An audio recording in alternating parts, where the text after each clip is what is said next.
Okay, here we are.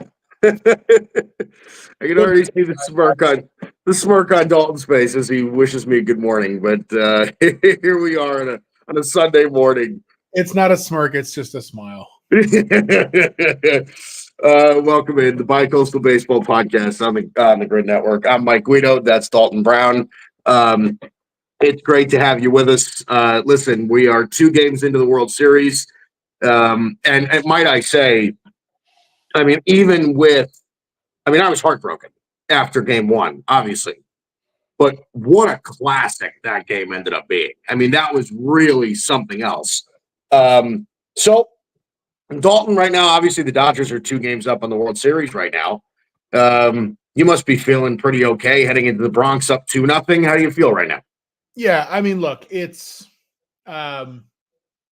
you can't ask for better than up 2-0. So yeah, I feel as good as I possibly could. That being said, at no point in those first 2 games for me did it feel like, oh wow, we're just better than the Yankees. Like, no, it for me, this has just been a series, I think, so far. I think game 1, the Dodgers kind of stole at the end. And I think game 2, like, we just had a little bit more slug and maybe just won the game a little bit more in the margins. Like, neither game to me, like, there were games in the Mets series where it was like, oh no, we're better than the Mets. Like, and so they're going to, like, about half the games in the series, we're just going to come out and beat the daylights out of them. Yeah. You know what I mean? Like, and for the Mets to win that series, like, they had to win every game that was going to be contested. Whereas in this series, every game feels like it's going to be contested. I mean, even like in game 1, Stanton hit a home run on a pitch that was below the zone. And at that moment, I'm sitting there and I'm like, well, shit, man, like, we're 5 innings into this game. Yeah, Garrett Cole's pitching well, Flaherty's pitching well, but like, I feel like this is like, we're playing fine. We're just, all right, well, Stanton's really fucking good. What excited me in game 1, and we'll get into all this as we go along, is when we get into scoring situations, we're finding a way to just like punch a run across. Like, those are the things for me that in past postseasons with the Dodgers, we haven't done. And so I'm seeing things from the Dodgers right now that excite me, but I'm also like, man, we're playing pretty sound baseball and like nothing's coming easy. This series is far from over. Like, obviously I feel as good as I can feel, but I mean, we're going into the Bronx for 3 games against a team that like is hungry and is just as good as we are. We're going to have to continue to be sharp if we're going to win the series. So I feel good, but I'm not in like a floating in the clouds, we've already won at all. You know, I'll turn it over to you. I know, you know, when you, especially when you're on the losing end of close games, like there are going to be plays that you look back on in each game where it's like, God fucking damn it. So, you know, what I want to tell you before I let you rant and rave is, Mike, the Dodgers have been in the postseason, I think, 11 straight years now. Most years, the way you feel right now is a way that I have felt. Yeah. And so, like, I feel you, man. I get it. I know the feeling. Like, let it out. Yeah. So I just wanted to I just want to kind of, you know, before when we said that we were going to do this on Sunday morning, and I think that, you know, subtly the plan was going to be to do a show Sunday morning anyway, because tomorrow we have a game that I'm going to, which all of a sudden seems a little less exciting now, but it's still a World Series game. I'm still going to be pretty fired up to be there. But you said it was going to be a bit of an emotional outlet, and that's exactly what I'm going to treat it as. So I will, you know, I will not hold back here. I think the way that I'm looking at it from a Yankees perspective, the Dodgers are very, very, very good. And obviously, like, I think they've shown that over the first 2 games, even with a game that I think we should have won in game 1, even with a game that, even though it felt like it was out of hand, it really wasn't in game 2. I just find it so unlikely that the Yankees will beat the Dodgers 4 out of the next 5 games.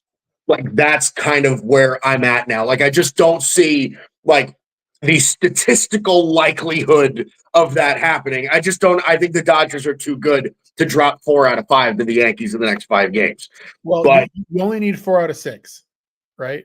No, you need 4 out of 5. You're right. Sorry. We need 4 to 5. Yeah. So, like, that's why winning game 1 was so important when the Dodgers have kind of expelled all their resources, right? They've kind of put their best foot forward. Jack Flaherty pitched a great game. Garrett Cole, I mean, listen, Flaherty looked like Sandy Koufax.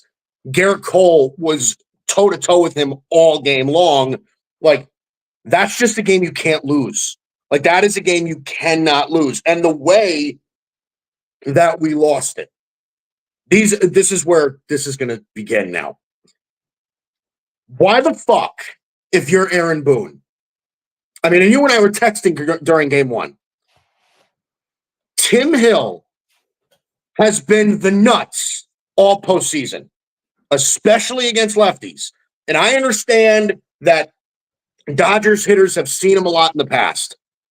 And I understand that even if Freddie Freeman comes through, like, we may not win that game, even then, right?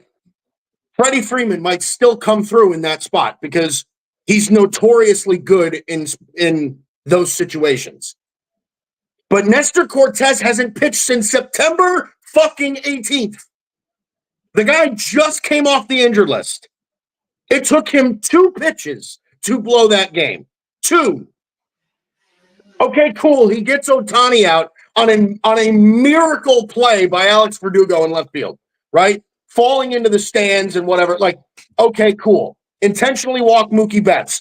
Don't know that I hate that move, even though it puts the winning run in scoring position, right? You get lefty on lefty for Freddie Freeman. All you need to do is not throw him a meatball, and he fucking does. Like, I don't understand the decision making. And then, to make matters worse, in game 2, he brings in Tim Hill to face Freddie Freeman and gets him to pop out weakly to left field. It's like, oh my God, would you even expect? Like, it's almost as if that should have happened in game 1. Wow, Tim Hill got it out against the lefty. What do you know? Like, it's like, there were moments in game 1, really, and I shouldn't say moments. There was a moment in game 1 that I just described where I wanted Aaron Boone's head on a platter. I was so done with it. I'm like, how unserious are we? First of all, after you pull Garrett Cole prematurely after 88 pitches, that's the first thing, right? I could have lived with that decision. Who's the first guy they go to out of the bullpen, Dalton? Clay fucking Holmes. You're trying to drive me up a wall. So that's the first thing. I like game 1 didn't have to be lost. And it honestly started, Jake Cousins, you're going into the bottom of the 10th with a 1-run lead, right? You have 7, 8, 9 coming up for the Dodgers. Okay? So you've got Will Smith, you have Gavin Lux and Tommy Edman going up in that order. Now, I'm not saying that any of those guys are slouches, but like, if you're going to get outs, that's where to get them. So you can't walk Gavin Lux. Oswaldo Cabrera has to make that play at second base. Okay? He's got to make that play. I understand if you're not turning 2 on that play, you have to get an out on that play. And he just doesn't do it. So there were plenty of things that went wrong. There's no way the Dodgers should have had 3 triples in that game. There were just defensive miscues all over the field. But the game was there to be won, and one decision absolutely fucking blew it, and you knew it. So that's the first thing. The second thing is, Juan Soto and Giancarlo Stanton are putting this team on their backs. they are the only real two guys that I'm like super confident in that are going to be consistently driving in runs. Aaron Judge was our MVP. Okay. Aaron Judge was the best offensive player in baseball. He put together one of the best offensive seasons we've ever seen. I just don't understand how this is possible for him. I don't get it. Okay. And I've given him the benefit of the doubt. And this is not to say that I don't love him. I'm not one of those Yankee fans that's going to go into Yankee Stadium tomorrow and boo him when they introduce him. That's not how I operate. I understand how much Aaron Judge means to this organization. But he would tell you himself, and he has on several occasions, this sort of performance from him in spots like this is just simply not it's unacceptable to this point. The guy is too good and too important to be virtually, and Dalton, you know this. I mean, he's virtually an automatic out at this point. We're not even getting to a point where he's much of a threat anymore. I mean, I will give Dodger pitchers credit, and I'll even give Guardian pitchers credit. They do seem to find their best stuff when facing him. Very rarely are they giving him anything to hit. So I'm giving Aaron Judge the benefit of the doubt again, but you're still fucking Aaron Judge. Stop fishing for breaking balls that are well off the plate. Yeah, I mean, I think the argument there is it's the great ones find a way. Yeah, right. 100%. 100%. He's swinging at pitches that are way out of the zone. He's reverted back to what Aaron Judge is when he's not hitting well, and he's picking the worst time to do it. So that's the other thing. I think going back to the Bronx, I do think the Yankees will win a game or two in the Bronx. But listen, I said in the beginning of this series, this is what I was afraid of, right? This series is going to go one of two ways. I think it'll go Yankees in 7 or Dodgers in 5. And right now, I'm afraid it's looking like it'll be Dodgers in 5. I just think the Dodgers have it collectively together more than the Yankees do right now. Jack Flaherty was lights out. Obviously, he made one quote unquote mistake, even though it wasn't really a mistake, to Giancarlo Stanton. Stanton just kind of golfed it out, and it was, that's what he is in the postseason. It's clear as day. Yamamoto was lights out, which, by the way, pissed me off to no end, because not only did you fuck us in the offseason, but now you're fucking us in the postseason. Fuck that guy, all right? That's how I feel about him. So they just collectively have it together. And like I said, 4 to 5 games I don't want to say it's over, but I'm damn close to congratulating you on winning the World Series. I'm really that close. I think your points on game 1, I think, are especially well taken, in the sense that in the late innings of game 1, I started to have that creeping feeling of man, here's one of those games where we just don't win in the margins. We're just I'm this is the postseason Dodger baseball I've seen the past few years, where it's it's not like we're playing terribly here. We're just not doing quite as many of the little things as the Yankees. But the 2 sack flies, I was kind of encouraged by, because I'm okay, well, we're kind of finding a way when we get a run at a third. But it felt like a lot of Dodger postseason games in the past, where we left a lot of runners on scoring position. We just kind of it just didn't feel like our bat quality was what it needed to be in certain spots and all that. But it kind of had that feeling to me. And then all of a sudden, in that 10th inning, it was when that ball got past Oswaldo Cabrera, I was because the thing about Dodger Stadium, NL West fans will tell you, Dodger Stadium has this certain magic to it sometimes. Mm-hmm. Out of an inning, where if the Dodgers can get their leadoff man on in the bottom of the 9th, or the bottom of a 10th, or the bottom of the 10th against your closer, or against whoever you have out there, there's a certain momentum that can build in that ballpark. And when that ball got under his glove, every Dodger fan in the world went into that inning thinking, we just got to get Shohei up here. If we can get Shohei up this inning, this game's there potentially for the taking. And But the thing is, you kind of felt this buildup. You felt this buildup, and then Shohei's at bat comes up, and the Yankees go to Nestor. And I texted you, and I'm like, man, Nestor is certainly a choice. Like, I don't know, Yeah.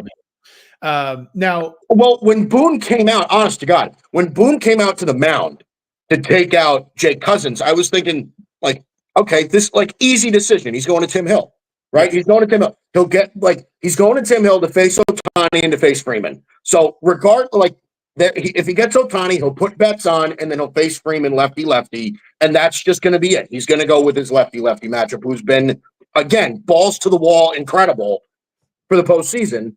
And then he goes to fucking Nestor Cortez, and I'm texting you, and I'm just like, what the fuck? Like, what are we doing? So, what did you think of this? Because what Boone said after the game, I kind of understood. His thought process seemed to be Tim Hill's been really effective, but Tim Hill is somebody who is going to pitch to contact, right? He's not a strikeout pitcher. And his thought process seemed to be if Tim Hill induces a ground ball from Ohtani, I don't think we're going to get the double play. And then we have Tim Hill with runners in second and third or whatever, right? I can kind of understand that thought process in a vacuum. The problem is the pitcher you're going to hasn't pitched in a month and a half and is a starter. Yeah. And again, right, this is one of those situations where as a Dodger fan, like the rage you feel in that moment is a rage I'm very familiar with. Like I've watched us bring Clayton Kershaw all of a sudden in relief in situations where it's like, what the fuck are we? What? Like we're going to what we have relievers available who are fucking relievers. What are we doing? Like, Yeah. And so I know the feeling very well. I think it's a weird, it's kind of a weird spot because like there's no way around it. The Dodgers stole game one. Like game one, for about 80% of the time that you're watching that game one felt like, man, the Yankees are really about to take game one. And like we're gonna be down 1-0 at home. Like I hope the demons don't start like circling us again. Like kind of start to get that feeling. And then Freeman hits that homer, and it's like, oh my God, we won that game. Like I felt all night like we're about to lose game one. And all of a sudden, in a moment, it's like, oh shit, we won that game. Okay. Like, and it put me in a weird emotional spot going into game two because I'm like, obviously that was the best Dodger win of my life, really, like of my life. And you go into the next day and you're like, okay, well, are we going to show up today? Like, because last night was like last night for everybody involved in that game on the Dodgers side, like you just experienced probably the number one baseball moment of your life. Like everybody there. And it's like, okay, well, can we show up tonight ready to like match the intensity of what's going to happen? And my big worry was Yamamoto in inning one, because that's always the thing with Yamamoto. If he can get through a clean first inning, he's going to have a heck of it. He's going to have a great start. That's always what happens with him. If you're going to get to him, you get to him in the first inning. Once he got through that first inning, I was like, okay, we got good Yoshi tonight. And it didn't look like that early. He walked Gleyber Torres to start the game, and I'm like, okay, like let's build on something here. And that's the thing. That's the thing with Yoshi. He never comes out sharp, but if he can survive the first inning, he settles in. And that was exactly what happened. It's funny because when Soto hit the homer, I had a couple friends here watching the game, and I turned to them and I was like, look, we know in this series, Juan Soto, Aaron Judge, Giancarlo Stanton, every once in a while, like those three guys, I'm expecting one of them at the least to homer every game. Like at some point, one of them's going to run into a ball. My thing is I need as many at-bats as possible from those guys to come with nobody on. Yeah. And I remember when Soto hit that ball out, my first thought wasn't, fuck, the game's tied. Soto hit a homer. God damn it. This is so screwed. My first thought was, I was like, okay. If we're going to give up a homer, we give up a solo homer. Yamamoto's throwing well. Just, I was like, I literally was like, all right, flush it. Keep going. We're good. Flush it. 1-1.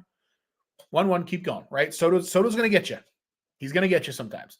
Wasn't a great pitch, but look, he's going to get you. And so, okay. And Yamamoto, to his credit, continued to settle in. I probably would have let him finish the seventh, but going Bonda for the two lefties, I didn't hate it. But last night, like what got me going is it felt like it felt like a regular season Dodger game a little bit, where like we just kind of wear a team starter out, and we really just punish a few mistakes. Late innings was scary. I mean, that ninth inning was scary, man. Like, that was really scary. Trinan, I'll give Trinan this. The game never speeds up on him. Like, you can tell with him, the heartbeat doesn't rise. Like, he's not like there's no part of me that's like, oh, Trinan's crumbling. But you could tell the fatigue of 22 pitches in game one, getting up near 30 pitches in game two. I could tell that fatigue with him was there because the stuff wasn't quite as sharp. Like, he wasn't able to, what really had me scared is the pitch Jazz hit for a single was one of the best sliders Blake threw the whole inning.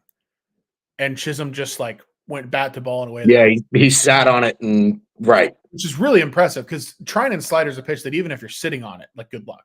Yeah. Yep.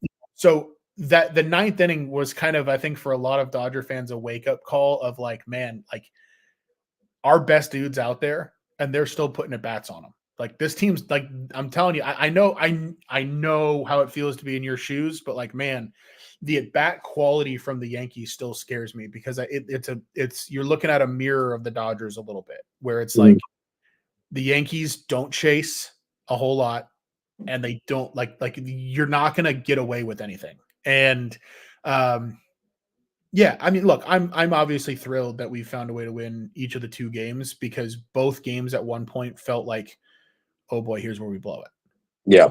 So yeah, I mean, for a series that's 2-0, it has not felt like a mismatch to me. It's felt like we've just found a way to get the bigger hit when we need it. Yeah. Which there's something to that. Don't get me wrong, right? Because I want to talk about Judge too. Like, there's something to that.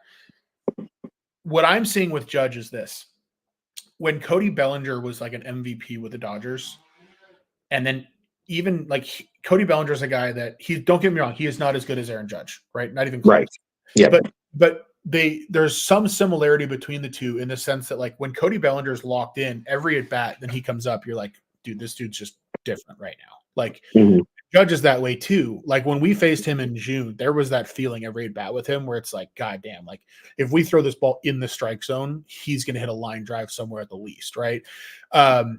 What I see with what I used to say with Bellinger is, when I know he's about to start getting hot is when I see him start driving balls the other way. Yeah. When I see him go oppo a couple times, it's like, oh no, he's on it. He's on it all the way through. I feel like that's true with a lot of hitters too. That's a pretty common thing. It is. But that's, to me, when I watch these Judge at bats, what I'm seeing is I'm seeing a ton of him just pulling off the ball. Yeah. And I think front side is just gone. And I think what that comes from is he really wants to own that moment, right? Like, he is I think it's a little bit of like, I need to hit the ball out of the park. Like, I think it's just a little bit too much aggression in the approach. And I think, like, what I'll say this for Judge. I think it's something that, like, is not going to click slowly, right? Like, it's going to click in an instant and he's going to be back, or it's not, and he's going to keep swinging at every breaking ball he sees on the outer half. Because right now, I think the Dodgers know, like, okay, the way we're going to pitch Judge is we're going to throw him breaking balls on the outer half, and then we're going to throw him fastballs that rise up and in on his hands. And that's it. Like, just one of those two pitches, him off balance, keep it out of the middle of the plate, and you're fine. Like, when Judge is good, that doesn't work, because he'll punish you away, right? And so I think that right now, just my, like, couch hitting coach prognosis, that's what I'm seeing with him. Yeah. No, I think you're right. I think Judge is pressing at the moment. He's seeing what, like, nobody can tell me that, like, even pro athletes do this. Like they don't do this. Like, they absolutely do, right? He's looking at Juan Soto tear up this postseason. He's looking at Giancarlo Stanton tear up this postseason. Like, Judge knows right now that he's a liability. Like, he knows it, and I think it bothers him. It does. Now, yeah. Like, again, the thing that's kind of keeping everybody, like, sane about this whole thing is that it's Aaron fucking Judge. He's too fucking good to be this bad for this long, right? And it's similar to what you were saying in the beginning of the season when he was terrible in April, and you were just like, dude, like it's Aaron Judge. Like he's going to get really hot for a decent portion of time, and then you're going to forget that this month even happened. And that's what ended up happening. And he started becoming the runaway MVP. So one thing that I think it's important to note is that I think like obviously Aaron Judge knows what's going on. If you listen to what he said after the game yesterday, like he can pinpoint to you what's going on. He's like, listen, I'm swinging at pitches that are off the plate. He's like, my approach is fucked up. Like I can't, and like I haven't been right. It's my responsibility. Yeah. So that's something that I can appreciate. I also think that because he's recognizing that problem, I do think that it's possible that he fixes it when he goes back home. I think it's important to note that the Yankees have played 5 straight road games in the postseason, right? They haven't seen Yankee Stadium since the beginning of the Cleveland series. So I think it's possible that he gets back into Yankee Stadium. He gets out of the fucking road gray. He gets into a situation. He gets in his own fucking batting cage. He gets in his own. He sleeps in his own bed. Like there's a possibility that just mentally this can clean up by tomorrow night. Totally. Like that's what gives me, and it's I'm surprising that I'm hearing this a little bit, and this is surprising me because you're giving me more confidence than I thought you would, just because like I kind of thought you were going to come in here and just be like, dude, this kind of looks bad for the Yankees, but you're really not saying that. This is kind of interesting. I mean, look, I think so here's the thing. If you're I think the reason it doesn't look that bad for the Yankees is that you go into games 1 and 2 at Dodger Stadium. If it's 1-1 right now, you feel great. I feel terrible. Yeah. Right? If it's 1-1. If it's 2-0, I feel good, but I don't feel secure. Right? I feel like, okay, like I cannot ask for more. We're up 2-0. But because here's the thing, if the way this went was game 1 goes the way it goes, you steal one with an epic homer, great. And then game 2, you come out and win 10-2. Then it's like, okay, like we got this team like twisted up. Like we're like now, like at that point, it's like, no, like now we've got all the mojo. Like they genuinely are in, like, you know what I mean? It's know, because now what I do think is, I think game 3 is obviously a must win for the Yankees. Obviously. Yeah. I mean, it goes with I think, and I think Boone has to manage it that way. Like, because once it if it gets to 3-0, I mean, obviously we've seen it done once before, but if it goes to 3-0, it's going to be really hard for me to not start feeling like we're going to get it done. You know what I mean? Yeah. I'm telling you, tomorrow night, if the Yankees jump on Walker Buehler, this is a fucking series. Well, yeah, I mean, that's kind of the feeling that I mean, listen, even I can admit that that's true, right? Like I am on the verge of falling into this crippling depression right now. And even I can admit that Clark Schmidt and Walker Buehler, I know what Walker Buehler's, past career has been, but right now I have more faith in Schmidt as a starter, especially at home. I feel a little bit more confident in that. And Walker Buehler's a guy that you can jump on, right? So yeah, I'll say this for Walker Buehler. He is you're gonna know early. Yeah. And if you look at his last 5 starts, just as an example, right? Dating back in the regular season. I'm going to go back to September 15th, right? September 15th, dominant against the Braves. On the road at the Braves, dominant. 6 innings, 1 run, awesome start. Comes home to face Colorado, 4 runs over 5 innings, doesn't look that great. Oh, okay, right? First postseason start, home against San Diego, dominant. 5 innings, 1 run, looks awesome. Goes on the road to San Diego, gets blitzed for 6 runs in the first 2 innings. Right? Yeah. Then he pitches at the Mets and looks awesome. 6 strikeouts in 4 innings, just awesome. Gets it done, right? Yeah. He is you're going to know early, kind of like with Yamamoto, you're going to know early, do we have good Walker Like, do we have locked in postseason Walker, or do we have like struggling to find it Walker? Yeah.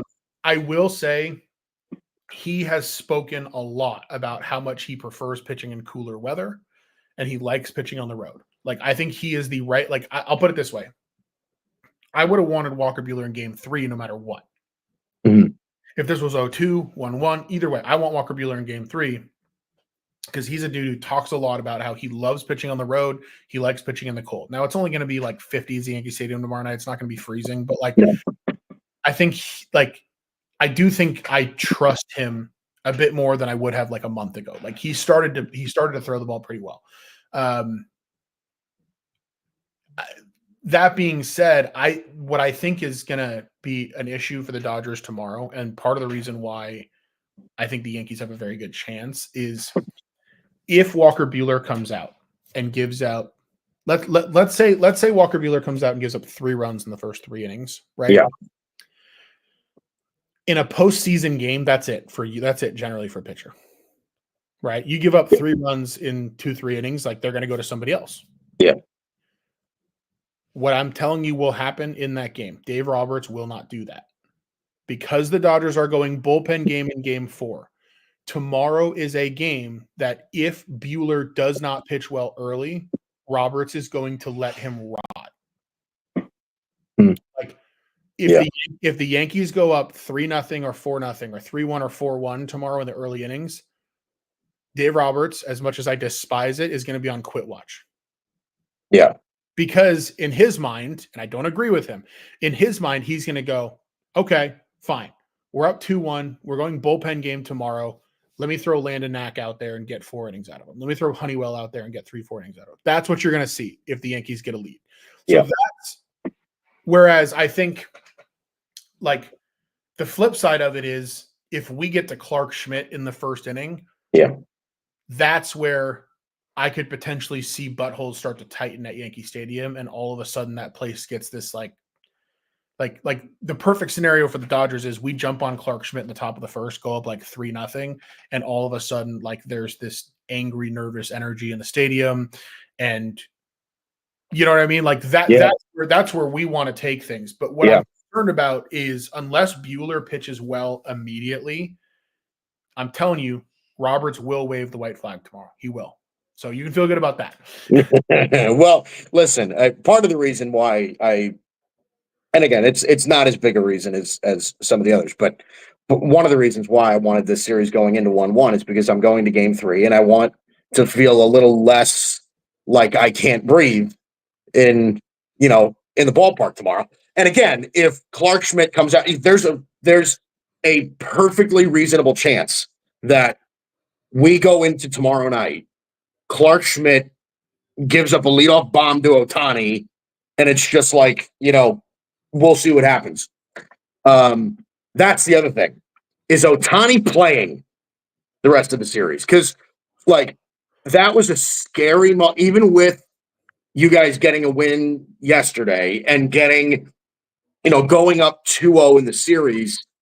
I mean, that Ohtani injury, at least from afar, didn't look good. Like, that looked like it was and I don't know,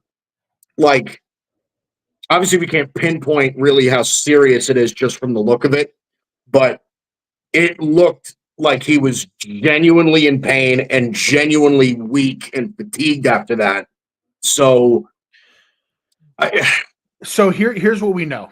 As you might imagine, I've been obsessively trying to figure out what's going to happen with that. I'm sure. Yeah. Here's what we know. It's going to be one of 3 things. It's either just a subluxation of the shoulder, which means shoulder came a little bit out of its socket, and it's just a pain tolerance thing. After the game last night, from a pain and range of motion perspective and a strength perspective, early signs were very positive. Mm-hmm. That's a good thing, but the testing that they're doing on it this morning is going to ultimately be huge because it's going to be one of 3 things. It's either going to be a subluxation pain tolerance issue, a dislocation, which is also a pain tolerance issue, but the pain's probably going to be worse, or he tore something in there, which is also a possible thing where there's like a labral tear or a rotator cuff tear, in which case he's not playing. I'm obviously hoping it's something more minor. I think like the fact that he was he was seen walking around as he left the stadium last night, wasn't wearing any kind of brace or anything, seemed to be in good spirits. Like those are good signs. But it's going to come down to the testing. He did not fly. Like the team flew to New York last night. He did not fly with the team. The expectation is hopefully that he'll be on a plane today. But again, like I think he's going to be on a plane either way. But if the scan shows like a tear, like he's not going to play. So we're going to find out today whether or not he plays or not. Like they're not going to wait till game time tomorrow. Well, I think we're going to find out one of two things today. I think if he's like absolutely not going to play, we'll find that out today. But I do think it's going to come down to pain tolerance, and I think there's a chance it comes down to pain tolerance and BP tomorrow. And we'll know when the lineup comes out. Yeah. If you asked me to handicap whether he plays or not in game 3, I'd say 60% yes. Yeah. Which brings me to one other thing that I wanted to talk about here, which is once that injury happened to Ohtani, it was in what? I think the bottom of the 6th, I think it was. Yeah, right. My buddy and I that were watching the game together, we were like, okay, well, now you have to win this game. Like now you have game 2. Because if that injury happens and you blow the lead, now it's just like, oh boy. That's a complete momentum shift. Yeah. Whereas like the injury happening and us like kind of bowing our neck and still finding a way to just like survive that game. Yeah. You don't ever want to feel like you have room for error. But like now at least like you're like, okay, yeah, we're missing Ohtani, but we just got to find a way to win 2 of the next 5. Yeah. Okay. Like Ohtani or no Ohtani, you should be able to do that. Like just in general, from a baseball perspective, Ohtani or no Ohtani, this team is talented enough, good enough that like you shouldn't lose to any team 4 times out of 5. We just should be too good to let that happen. But it's baseball. Momentum's a real thing. If the Yankees come out and punch us in the mouth tomorrow night and you're going into a bullpen game in game 4, that's where you start to be like, oh boy, So to me, it's more of a like, okay, I'm glad we held serve than like we got the shit back. Yeah, right. Well, look, I know that like this is like this could possibly be a moment where you're just like gonna call bullshit on me. But even after the injury last night, I was even texting. I'm just like I don't want to see that. Like I kind of hope Ohtani can play. Like obviously, if Ohtani's hurt, it helps us, and like I get it, but like I feel like it. Like I'm a baseball fan too.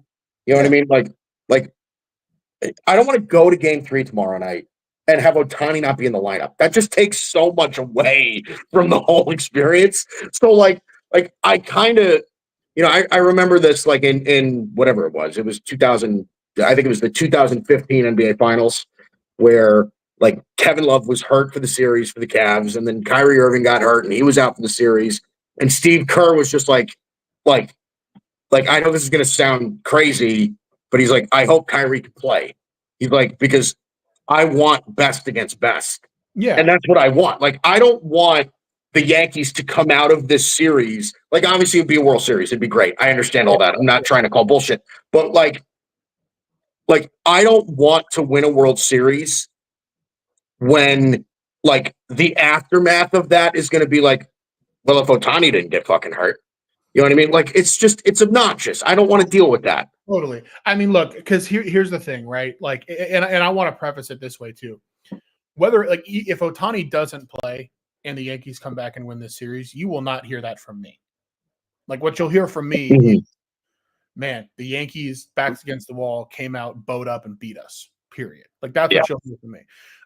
Because at the end of the day, one player in baseball is one player. Even if that player is Shohei Ohtani, it's But I completely understand what you're saying. I mean, the conversation in our living room last night was, man, like if that were Aaron Judge, I wouldn't be happy.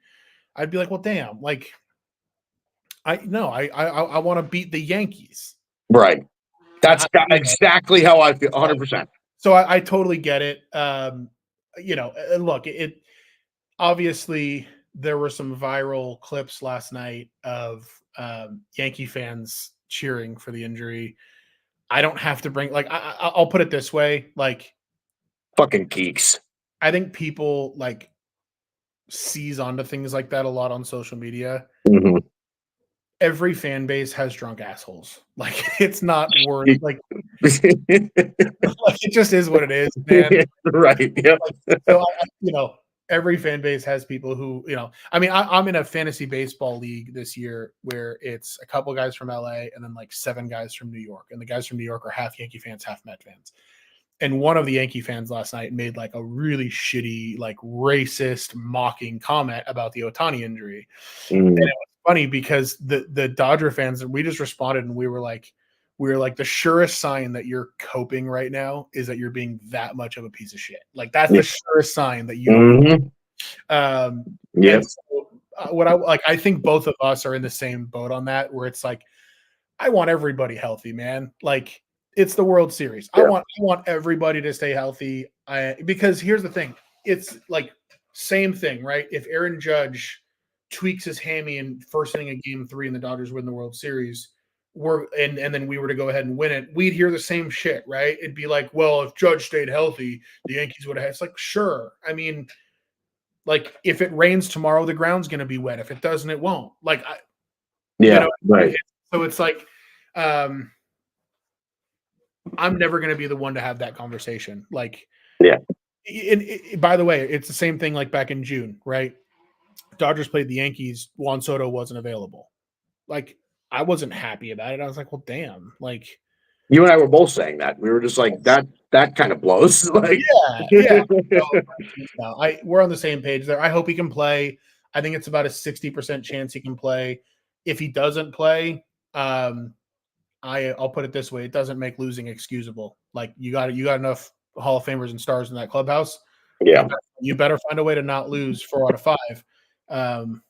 But first, like I'll tell you this right now: the difference between Dave Roberts and I, if Dave Roberts falls behind tomorrow, he's going to give up, and I'm going to be pissed because to me, like you have an opportunity here to step on someone's throat and twist the knife. Like, don't take that as like, okay, we got room to lose a game. No, fuck that. Like, go win. Like, you know what I mean? Like, because if you win tomorrow, that bullpen game on Thursday becomes a game where you can just start Landon Knack. Right. And you know what I mean? Like that, then that changes things a little bit where you can say, okay, let me make sure my pitching is super set up for Game 5, Game 6, Game 7 as necessary, while still trying to win Game 4 and sweep it. But like, winning tomorrow sets you up in a whole different mindset. Whereas if you lose tomorrow, you're going into a bullpen game in Game 4 where it's like, oh boy, like, you know what I mean? So tomorrow's huge, man. It's huge. Yeah. I want to feel invigorated tomorrow. I do. I listen, I just want, because here's the thing. I think it's important for not only me and for other Yankee fans, but it's important for the baseball world that the Yankees win tomorrow. Right? A sweep by the Dodgers after this series was hyped up so heavily is so bad. It's so bad. Like I can't get behind it. But I will say this. I think it's what I'm rooting for, but I'm a Dodger fan, so I can't argue with you. I know. You right. There's nowhere where you can come at that cleanly. But I think look, I obviously want Ohtani to play. And, you know, like, because, listen, the reality is that what you said before is exactly right. I want to beat the Dodgers. You know what I mean? I don't want to be a fucking handicapped, like, full, like nothing, like, no, nothing. Like, I want to just see the Dodgers at their best, at their strongest, and that's what I want to get. But that only goes, by the way, for guys who are not on the injured list already. I get it. Yeah. You know what I mean? Like, I don't want all of a sudden for, fucking I don't know what I don't know why I'm Dustin May all of a sudden is like, my arm is magically healed. yeah, right. I don't want Tyler Glass now to be like, all right, I'm better now. Like, no, fuck you, stay hurt. Like but all right. Dalton, you got anything else? Not really. I mean, I think we've touched on it. Yeah. So, yeah, I think as far as that last point's concerned, is like, man, obviously my focus is 100% on this World Series, but dude, I'm fucking excited for the Dodgers next year. Like, holy shit. I mean, if we can stay because if we can stay any kind of healthy next year, I mean, we've got 12 major league quality starters fighting for 5 spots, like including Shohei Ohtani. Like, I mean, I'm trying not to be this guy, but like, I know it's like the Dodgers might be on like 2001 Mariners watch next year, which is like the type of thing where it's like, man, if we can get one this year with everything with all the bullshit that's gone on, like if we can get one this year, oh boy, we're gonna be insufferable next year. Yeah, I'm not looking forward to that. Listen, all I'm looking for the Yankees next year is that Juan Soto's in pinstripes. That's all I care about. I mean, listen, our next show, it's very possible our next show is when the World Series is over, right? And the first thing that is going to come out of my mouth after I'm done bitching and moaning when we lose is, I know you're putting up the hands already, but the first thing that's going to come out of my mouth is that if Juan Soto is not in pinstripes for the next fucking decade and a half, Yankee Stadium will burn to the fucking ground in the Bronx. It'll burn to the ground. Yankee Stadium would be empty next year. I'm telling you right now. They will sell half as many tickets as they did this year if fucking Juan Soto isn't in the building. Just make sure you're being specific, because the Mets wear pinstripes too. That's all I'm gonna say. And by the way, so do the Colorado Rockies. He's not going to sign in Colorado. That's true. Yeah. Well, listen, the puncher's chance.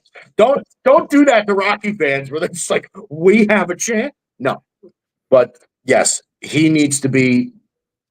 Juan Soto needs to be a Yankee next year and for many years beyond. That is my biggest concern after this World Series is over. I would be shocked if he wasn't a Yankee. Like, just because I can't see the Yankees front office allowing anything else to happen. Like, I just can't. But we'll see. Yeah, no, I can't either. But all right. 2-0 Dodgers in the World Series. I want to, drive my car off a cliff, but maybe by tomorrow night we'll feel a little bit better. All right, Dalton, any last words? Nope. Go Dodgers. Here we go. All right. That's it for us, Dalton Brown, Mike Guido here on the Bicoastal Baseball Podcast on the Grid Network. Great to have you here. By the time we are back, we will likely have a World Series champion, and I will either be in a puddle of tears or jumping for joy. We'll see about that. But thanks for joining us. We'll be back next week for the conclusion of our season. Yankees, Dodgers in the World Series. We'll see you then.